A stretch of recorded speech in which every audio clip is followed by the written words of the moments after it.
Hi, Dr. Adam Goldman of the Metropolitan Vein and Aesthetic Center. I'm here today to talk to you about the history of vein disease and vein treatment, of the evolution from invasive to minimally invasive vein treatments, and also a bit about the laser, radiofrequency, and other modalities that we use. So let's go ahead and get started. So let's first talk about the history of varicose veins before the Common Era. The first mention of varicose veins is in the 1550 BCE in a document called the Everest Papyrus, which was found in Egypt. Then again in 400 BCE in the writings of Hippocrates. The next major invention was in 270 BCE. It is documented that the Egyptians invented forceps, and they could then effectively clamp blood vessels to do procedures safely and effectively. And the first real treatment that we have in the history books is actually in 0 BCE by the Emperor Augustus. He underwent treatment of one leg, most probably a phlebectomy.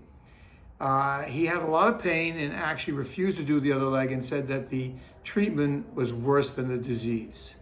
Next, let's talk about the history after the Common Era. The next major developments in the Common Era initially happened with a gentleman called Galen. He was a Greek physician and surgeon and philosopher. He was born in 129 CE and actually practiced around 162 CE to several of the Roman emperors.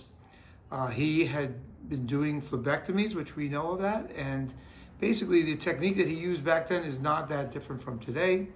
Then in 600 CE, we have documentation that a Greek surgeon ligated the greater saphenous vein, also a major advance in the treatment of venous disease.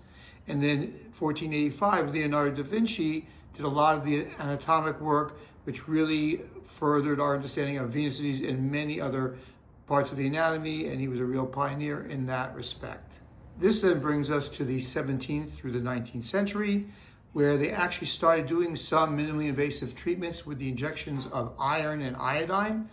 They realized that this was actually a very poor treatment, and that was later abandoned.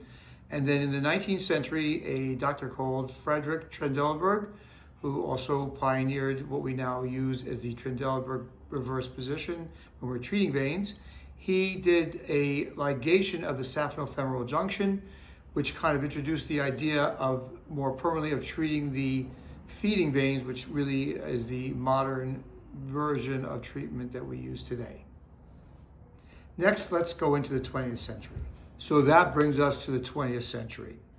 It was realized in the early 1900s that vein ligation was not an effective strategy because the body would grow a vein in around where it closed the vein. It was then discovered to do a vein stripping. And actually around 1905, 1906, and 1907, several of the tools were developed that we use even today for vein strippings. The obvious downside to vein stripping is the need for general anesthesia and the prolonged recovery time.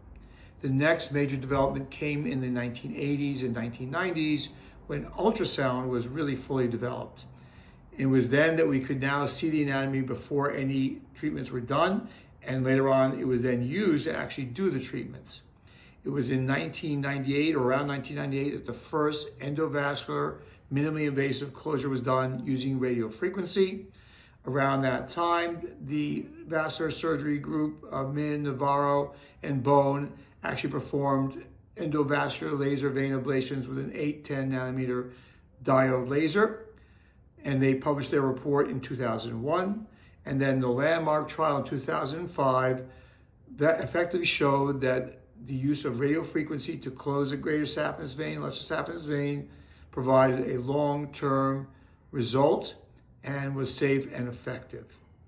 And that really started the real beginning of minimally invasive treatments. Recently, in 2015, Venocil was approved by the FDA, and that uses a glue, which is a different modality to close the veins that we want for a treatment of venous disease.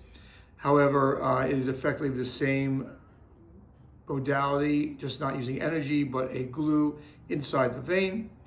Then also in 2022-23, Angioseal received FDA approval. And this was actually not a very new treatment. We had known about the use of polydocanol or foam polydocanol for the treatment of superficial veins.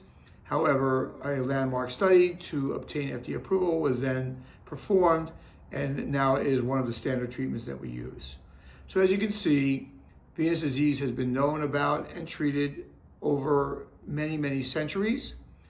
It is in the last 20 to 50 years that we really have improved it to the point where it is a standard treatment.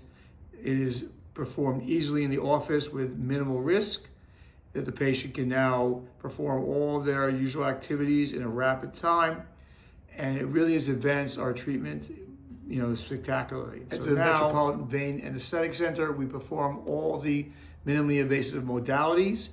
So if you are suffering from venous disease, please come see us for a consultation. You can find us on the web at www.nymetrovein.com, on Instagram at nymetrovein. We have 2 locations, one in Manhattan in Inwood and one in Corona, Queens. We would be happy to evaluate and assist you with any of your venous problems, whether it be medical or cosmetic. We are here to help you.